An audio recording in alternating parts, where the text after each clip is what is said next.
Good morning students, ये आपका part 1 video इस चैप्टर का। पार्ट 1 वीडियो में आज हम लोग चैप्टर शुरू करने जा रहे हैं इनवर्स ट्रिग्नोमेट्रिक फंक्शन। पिछले क्लास 11 में हमने ट्रिग्नोमेट्रिक फंक्शन के बारे में पढ़ा था। ट्रिग्नोमेट्रिक फंक्शन के बारे में पढ़ा था। ट्रिग्नोमेट्रिक फंक्शन के बारे में पढ़े थे हम। इसका डोमेन देखे थे, डोमेन पढ़े थे, रेंज पढ़े थे, इसका ग्राफ भी देखे थे। और जो लोग अगर ये चैप्टर नहीं पढ़े हैं, पहले जाकर 11th क्लास का ट्रिग्नोमेट्रिक फंक्शन पढ़ लेंगे, तभी आपको इनवर्स ट्रिग्नोमेट्रिक फंक्शन अच्छे से समझ में आएगा। ठीक है, तो ये चैप्टर आप लोग मैं पढ़ा चुका हूँ। इस चैप्टर को जाकर देखेंगे, ट्रिग्नोमेट्रिक फंक्शन समझेंगे, डोमेन, रेंज और उनके ग्राफ को भी समझेंगे, तभी आपको इनवर्स ट्रिग्नोमेट्रिक फंक्शन भी चैप्टर समझ में आएगा। जैसा कि हमने क्लास 12 का जब सेकंड चैप्टर पढ़ा था, यानी कि 12th में हमने फंक्शन चैप्टर पढ़ा था सेकंड में, तो फंक्शन चैप्टर में देखा था कि किसी फंक्शन के इन्वर्टिबल होने के लिए, किसी फंक्शन के इन्वर्टिबल होने के लिए वह 1 1 एंड अनटू होना चाहिए। 1 1 एंड अनटू होना चाहिए। इसका मतलब जैसे कि चैप्टर का नाम आपका इनवर्स ट्रिग्नोमेट्रिक फंक्शन है, तो किसी ट्रिग्नोमेट्रिक फंक्शन को इन्वर्स निकालने के लिए वो फंक्शन इन्वर्टिबल होना चाहिए। वह ट्रिग्नोमेट्रिक फंक्शन क्या होना चाहिए? इन्वर्टिबल होना चाहिए, तभी हम लोग उसका इन्वर्स निकाल सकते हैं। यानी कि वो 1 1 एंड 2 होना चाहिए, तभी होगा। तो चलिए हम लोग अब आगे टॉपिक पे डिस्कस करते हैं। आगे बढ़ने से पहले हम लोग फंक्शन का डेफिनेशन दोबारा से देख लेते हैं। चलिए, तो हमने पढ़ा हुआ था इन्वर्स ऑफ ए फंक्शन के लिए, let f A to B which is 1 1 and onto. Function f जो है a टू b में 1 1 एंड अनटू है, तो 1 1 अनटू होगा तो इन्वर्टिबल होगा, ये तो पता है। Then a function f inverse b to a, then a function f inverse b to a is said to be inverse of the function f, है ना। तब ये फंक्शन f इनवर्स जो होगा, फंक्शन f का इनवर्स कहलाता है किसमें? b टू a में। यानी कि यहाँ देख रहे हैं ना, इसका डोमेन इसका रेंज बन जा रहा है और इसका रेंज इसका डोमेन बन जा रहा है ना। कब कहलाएगा इन्वर्टिबल?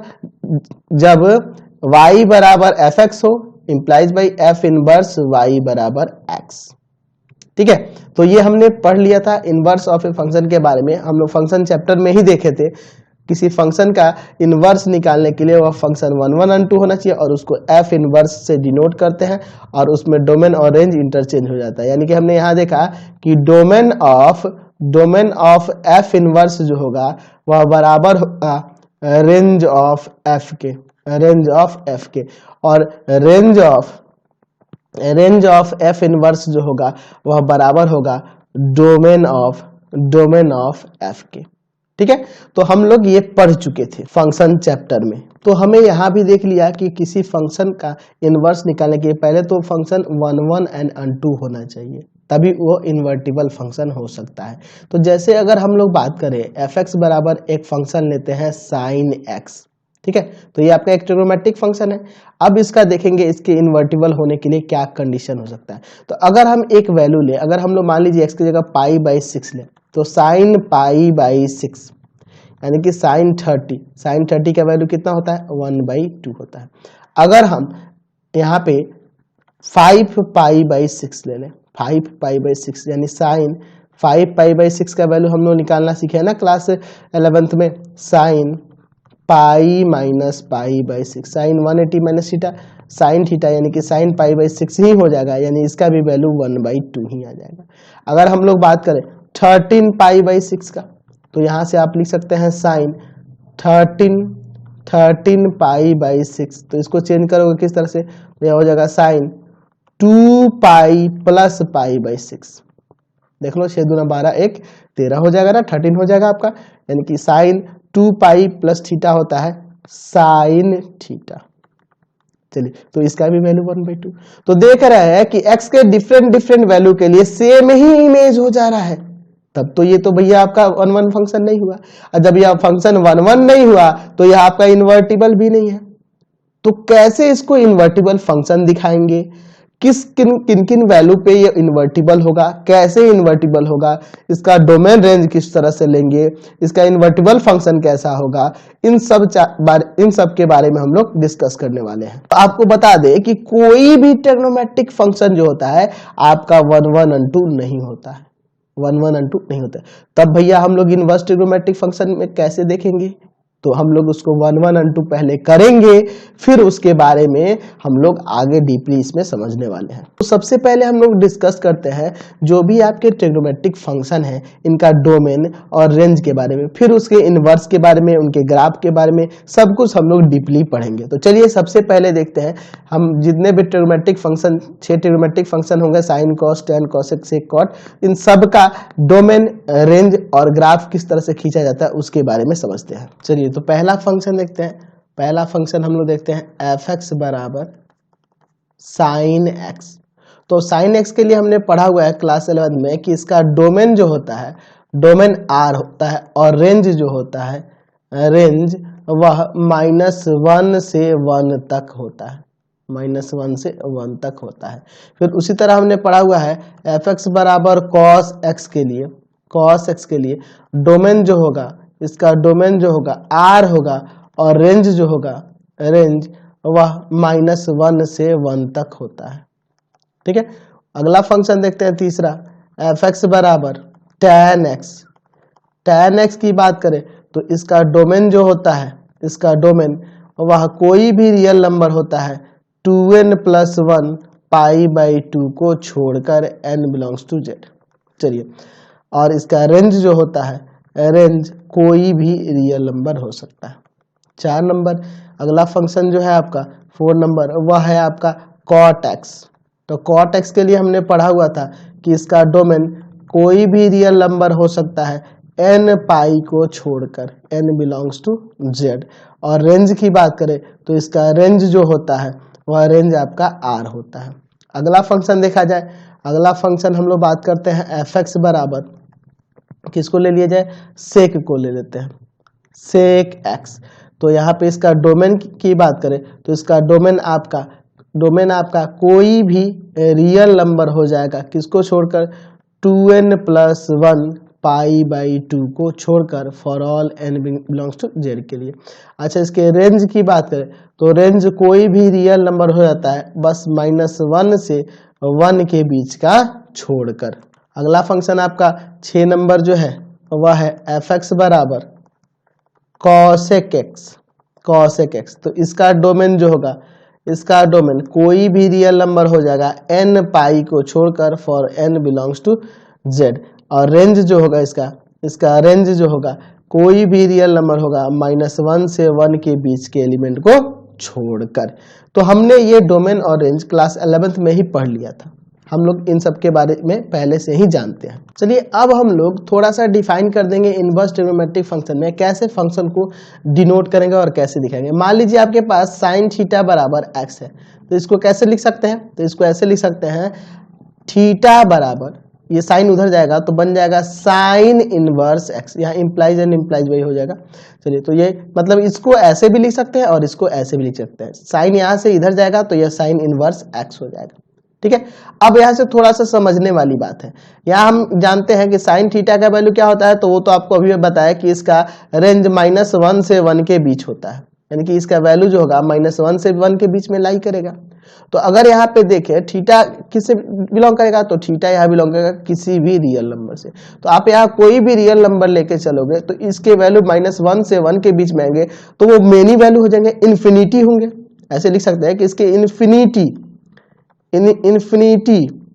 इन्फिनिटी वैल्यू मिलेंगे। तो इन्फिनिटी वैल्यू मिलेंगे तब तो वो फंक्शन 1 1 नहीं होगा, और जब 1 1 नहीं होगा तो वह इन्वर्टिबल नहीं होगा, है ना, तब ये फंक्शन इन्वर्टिबल नहीं होगा। या ऐसे भी कह सकते हैं कि ये साइन इनवर्स एक आपका फंक्शन ही नहीं होगा, साइन इनवर्स एक फंक्शन ही नहीं होगा, क्योंकि देखो आप ये फंक्शन साइन थीटा की बात करें तो साइन थीटा डिफाइन हो रहा है, साइन थीटा जो डिफाइन हो रहा है ये कैसे डिफाइन हो रहा है, तो R2 कोई भी रियल नंबर R2 -1 to 1 पे।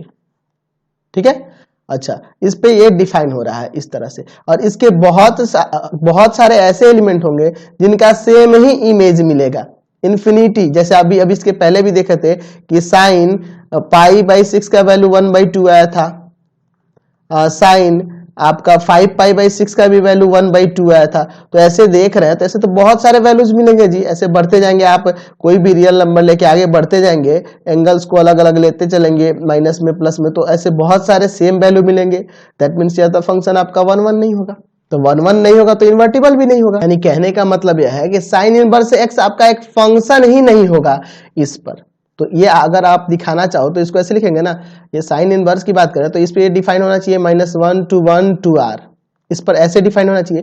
तो आप देख लो इसमें बहुत सारे ऐसे एलिमेंट हो गए जिनका इसमें इमेज सेम ही होगा, तो एक एलिमेंट का एक से अधिक इमेज नहीं होना चाहिए, जानते हैं ना, एक एलिमेंट का एक से अधिक इमेज नहीं होना चाहिए। लेकिन इसमें तो बहुत सारे ऐसे वैल्यू मिलेंगे, जैसे अगर इसमें बात करें 1/2 का, तो 1/2 बिलोंग करेगा, देख लो 1/2 π/6 से भी मिलेगा, फिर आपका 5π/6 से भी मिलेगा, यानी कि इसका इमेज यह भी हो जाएगा और यह भी हो जाएगा इस फंक्शन के लिए, है ना। तो एक का एक से अधिक इमेज तो होना नहीं चाहिए, दैट मीन्स ये एक फंक्शन ही नहीं है ना, ओनली यह एक रिलेशन है, ठीक है। साइन इनवर्स एक्स ओनली एक रिलेशन है, यह फंक्शन नहीं है। क्योंकि देख रहे हैं कि आप देख लो, अगर यहाँ पे अगर बात करें, आप देख रहे हैं कि साइन थीटा बराबर एक्स लिखे, तो यह इसके लिए इसके डोमेन के वैल्यू होंगे, डोमेन के एलिमेंट होंगे, और ये इसके इमेज के एलिमेंट होंगे, यानी रेंज होंगे, ये सारे रेंज के वैल्यू होंगे। तो अगर हम लोग जब साइन इनवर्स यानी इन्वर्टिबल फंक्शन लेंगे तो इंटरचेंज हो जाएगा ना, तो यह आपके डोमेन के एलिमेंट बन जाएंगे और ये आपके रेंज के एलिमेंट बन जाएंगे। तो आप देख रहे हैं कि एक ही एलिमेंट का दो डिफरेंट इमेज हो गया, दैट मीन्स तो ये आपका फंक्शन ही नहीं होगा, यानी कि ये सिर्फ रिलेशन है। तो इसको फंक्शन कैसे बनाएंगे, किस तरह से डिफाइन करेंगे ताकि यह साइन इनवर्स एक फंक्शन बन जाए, यानी कि ये फंक्शन आपका 1 1 और 2 होना चाहिए, तभी यह आपका इन्वर्टिबल फंक्शन होगा, तभी इसका तब यह इन्वर्टिबल कहलाएगा और तभी हम लोग उसका इनवर्स फंक्शन भी निकाल पाएंगे।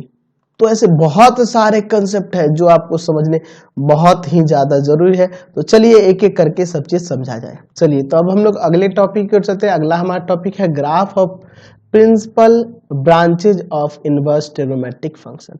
तो ये प्रिंसिपल ब्रांचेज क्या होते हैं इसके बारे में भी हम लोग पहले डिस्कस करेंगे, फिर हम लोग इनवर्स ट्रिग्नोमेट्रिक फंक्शन का ग्राफ देखेंगे, ठीक है। प्रिंसिपल ब्रांच पर उसका ग्राफ देखेंगे। तो पहले हम लोग ट्रिग्नोमेट्रिक फंक्शन का ग्राफ देख लेते हैं ताकि उसके हेल्प से हम लोग इनवर्स ट्रिग्नोमेट्रिक फंक्शन को भी समझ सके। चलिए तो पहला देखते हैं हम लोग, y बराबर साइन एक्स। जैसा कि आपको बताया थे कि इसका डोमेन जो होगा, डोमेन आपका r हो जाता है और रेंज जो होगा वह -1 से 1 तक होता है।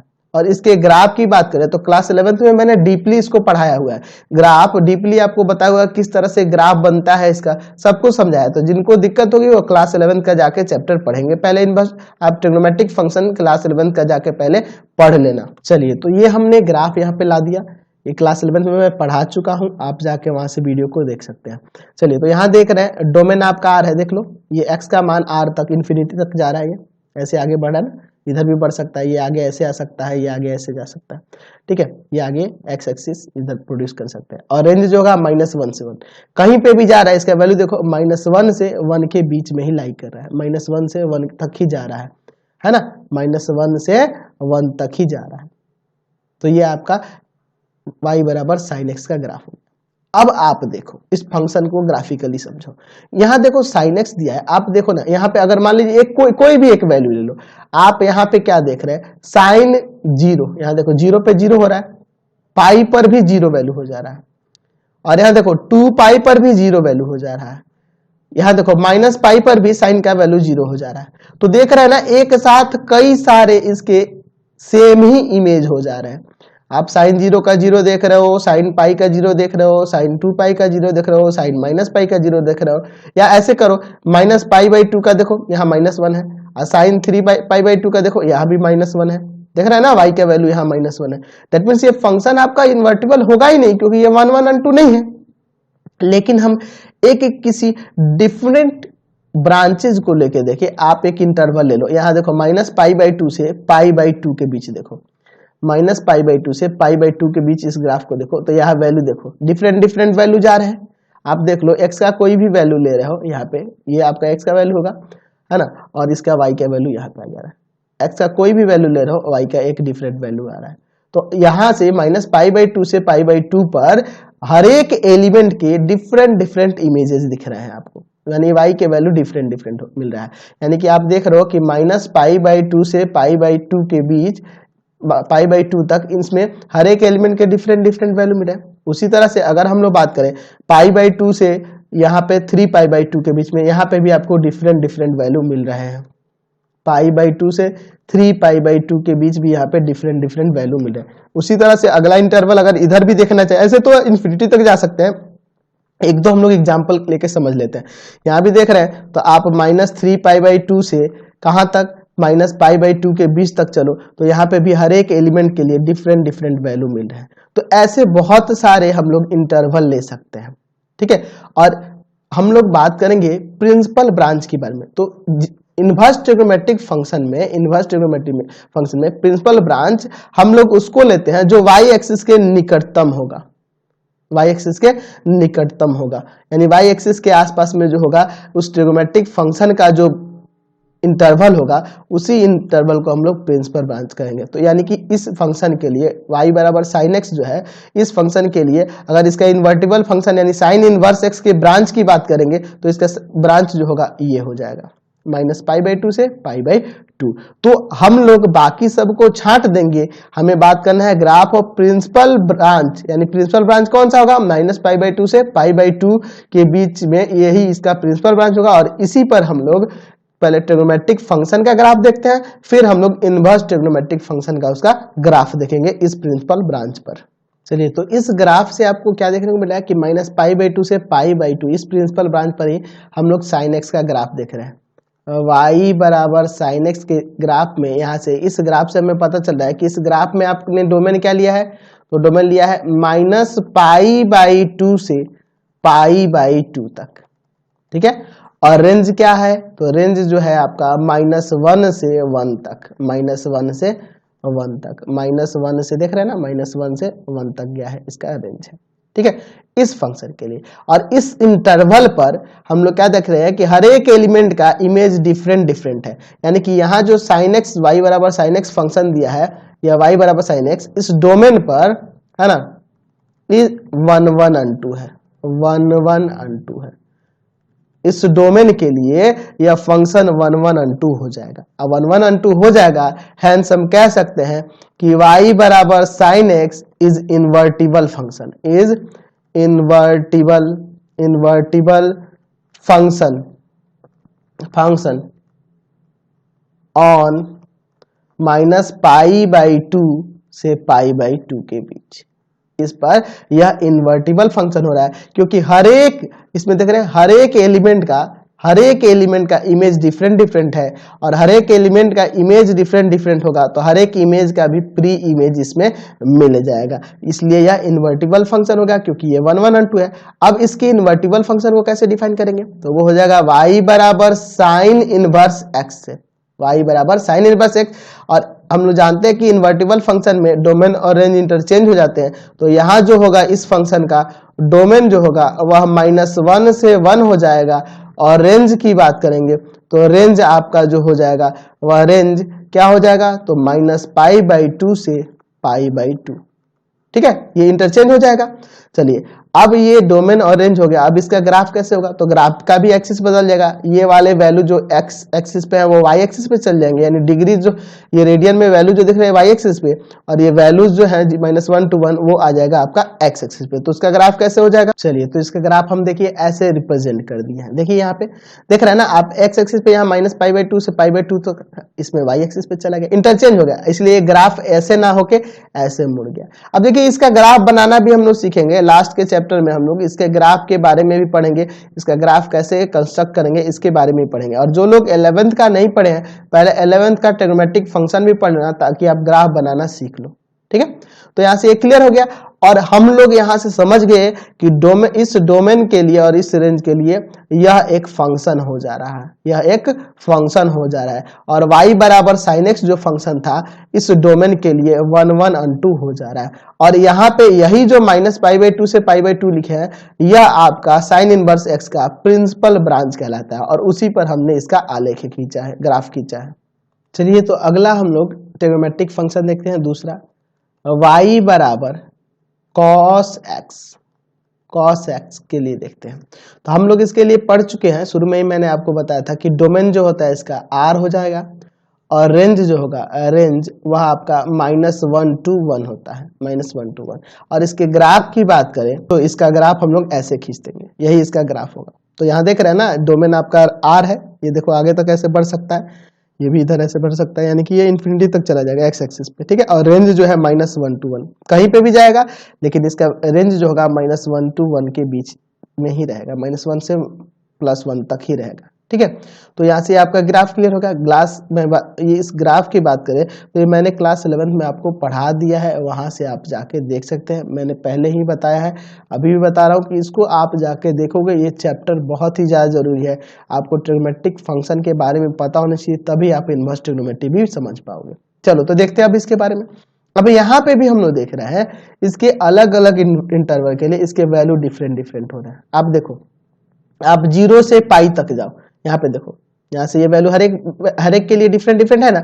आप यहाँ के लिए देख लो, x का कुछ वैल्यू होगा, उस पे y का भी कुछ हो जा रहा है वैल्यू, है ना। x के अलग एलिमेंट के लिए x, है ना, अलग एलिमेंट के लिए इमेज भी इसमें डिफरेंट हो जा रहा है। तो इस इंटरवल पे, एक डिफिनिट इंटरवल पे, कहाँ पे, तो देख रहे हैं हम लोग 0 से पाई तक, 0 से पाई तक। फिर क्या देख रहे हैं, आगे इसको बढ़ाएंगे तो आगे कहाँ जाएगा, पाई से 2 पाई तक, आगे इसके बाद 2 पाई होगा ना यहाँ पे, और 2 पाई पे जाके ये ग्राफ इस तरह से यहाँ से ऐसे जाएगा, ठीक है।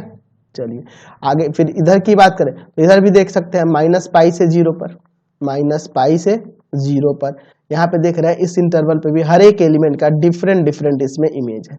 तो इन सारे इंटरवल्स पे यह फंक्शन जो होगा 1 1 और 2 हो जाएगा। लेकिन हमें प्रिंसिपल ब्रांच लेना होगा जो कि y एक्सिस के निकट वाला, यानी कि 0 से पाई इसका प्रिंसिपल ब्रांच हो जाएगा किसी फंक्शन cos इनवर्स x के लिए, उसके इन्वर्टिबल फंक्शन के लिए यह इसका प्रिंसिपल ब्रांच कहलाएगा। तो चलिए इस प्रिंसिपल ब्रांच पर यानी 0 से पाई पर हम लोग y बराबर cos x का पहले ग्राफ देखते हैं, फिर उसके invertible function cos inverse x का ग्राफ देखेंगे, क्योंकि इस इंटरवल पर भी ये फंक्शन 1 1 और 2 हो जाएगा।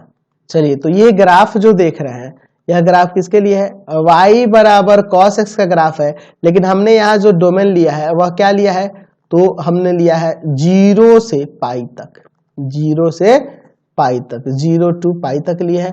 और रेंज जो रहा है यहाँ पे, रेंज आपका रहा है -1 to 1। तो इस इंटरवल पर हर एक एलिमेंट के लिए डिफरेंट वैल्यू है, हर एक प्री देख लो, आप देख लो, हर एक वैल्यू का, x के हर एक वैल्यू के लिए y का डिफरेंट वैल्यू है, x के हर एक वैल्यू के लिए y का डिफरेंट वैल्यू है। यानी कि y के भी हर एक -1 to 1 के बीच के हर एक वैल्यू के लिए इसका प्री इमेज इसमें होगा। आप देख लो, हर एक का प्री इमेज यानी x का वैल्यू इसमें मिलेगा, y के हर एक वैल्यू के लिए x का भी वैल्यू इसमें मिलेगा, यानी कि यह फंक्शन आपका 1 1 और 2 हो गया। देयरफॉर y बराबर cos x इज 1 1 और 2, 1 1 और 2। यह फंक्शन जो हो गया 1 1 और 2 हो गया अपने डोमेन पे। देयरफॉर यानी कि हेंस y बराबर cos x is invertible function, invertible function on its domain 0 to पाई पर यह आपका इन्वर्टिबल फंक्शन है। जब इन्वर्टिबल फंक्शन हो गया तो इसका इनवर्स फंक्शन हम लोग कैसे डिफाइन करेंगे, तो y बराबर cos इनवर्स x। तो यहाँ पे अब इस cos इनवर्स x के लिए डोमेन आपका क्या हो जाएगा, तो डोमेन हो जाएगा -1 से 1, और रेंज जो होगा वह रेंज हो जाएगा 0 से पाई तक, 0 से पाई तक इसका रेंज हो जाएगा। और इसका ग्राफ हम लोग इस तरह से रिप्रेजेंट कर देंगे। यहाँ पे देखिए ये आपका ग्राफ हो जाएगा, आप देख लो यहाँ डोमेन -1 से 1 हो जा रहा है और रेंज जो हो रहा है 0 से पाई तक, 0 से पाई तक हो जा रहा है। इन्वर्टिबल फंक्शन के लिए 0 से पाई तक हो जा रहा है, ठीक है। तो यहाँ हमने ग्राफ इस पे x एक्सिस के रेस्पेक्ट में लिया था, यहाँ y एक्सिस के रेस्पेक्ट में, क्योंकि हमने डोमेन और रेंज इंटरचेंज हो गए ना, हमारे डोमेन और रेंज चेंज हो गए, इसलिए ये ग्राफ भी रिवर्स हो गया। तो समझ गए। और इसके ग्राफ को बनाना भी हम लोग सीखेंगे लास्ट के चैप्टर में। तो बहुत ही जरूरी है आपको समझना कि फंक्शन का 1 1 और 2 कब होगा, तब वो इन्वर्टिबल कैसे होगा, ये सारे कंसेप्ट बहुत ही ज्यादा जरूरी है। और बिना ये सब चीज जाने आप चैप्टर पढ़ोगे कुछ समझ में नहीं आने वाला है। बस आप क्वेश्चन बनाना जान लोगे, फॉर्मूले 4 याद कर लोगे और क्वेश्चन बनाना सीख जाओगे, समझ में नहीं आएगा यह कैसे हुआ क्या हुआ, कुछ नहीं, बस आप फॉर्मूला रट लोगे, क्वेश्चन बनाना सीख जाओगे। तो उससे बढ़िया है कि आप सही कंसेप्ट लोगे, अच्छे से पढ़ोगे, तभी आप सही से क्वेश्चंस भी बना पाओगे। तो आपको पता है कि मोर वीडियो के लिए और ज़्यादा वीडियो के लिए आपको डिस्क्रिप्शन में जाना होगा, वहाँ पे आपको वीडियोज़ के सारे लिंक मिलेंगे। और जो स्टूडेंट्स हिंदी में भी कुछ पढ़ना चाहते हैं तो हमारे दूसरे channel path finder classes Chhapra, path finder classes Chhapra को सब्सक्राइब कर लेंगे। यहाँ पे भी आपको सारे वीडियोस मिलेंगे, लेकिन यहाँ पे हिंदी मीडियम में मिलेंगे। 9th 10th 11th 12th science, social science, math सारे मिलेंगे, लेकिन यहाँ हिंदी मीडियम में मिलेंगे। एक और हमारा दूसरा चैनल है भारती भवन, भारती भवन, भारती भवन मेरे नाम से है रविकांत सर, भारती भवन रविकांत सर। तो आप इसको भी सब्सक्राइब कर लोगे। यहाँ पे आपको वीडियो मिलेंगे, भारती भवन के सॉल्यूशन मिलेंगे, लेकिन ये हिंदी मीडियम में मिलेंगे। ठीक है, पाथ फाइंडर क्लासेस छपरा पे केसी सिन्हा, एनसीईआरटी, ये सारे हिंदी मीडियम में मिलेंगे। भारती भवन रविकांत सर, इस पर भी आपको सारे सब्जेक्ट के भी मिलेंगे। यहाँ पे आपके भारती भवन हिंदी मीडियम में मिलेंगे। मैथ, साइंस, ये सब सारे सब्जेक्ट आपको हिंदी मीडियम में ही मिलेंगे। भारती भवन का वहाँ सॉल्यूशन मिलेगा। तो आप लोग मेरे अदर 2 चैनल को भी सब्सक्राइब कर लोगे, वीडियो को शेयर करोगे, लाइक करोगे। आज की क्लास में हम लोग इतना ही रहने देते हैं, बाकी 4 फंक्शन के बारे में हम लोग आगे डिस्कस करेंगे नेक्स्ट वीडियो में। तो वीडियो अच्छी लगी तो प्लीज दोस्तों में शेयर करेंगे, फ्रेंड्स में शेयर करेंगे, वीडियो को लाइक करेंगे, कमेंट करेंगे, हमें बताएंगे। अगर हमारी वीडियो में कुछ कमी हो तो उसको भी हम लोग दूर करेंगे। तो प्लीज आप लोग वीडियो को लाइक करेंगे, शेयर करेंगे। Thanks for watching the video.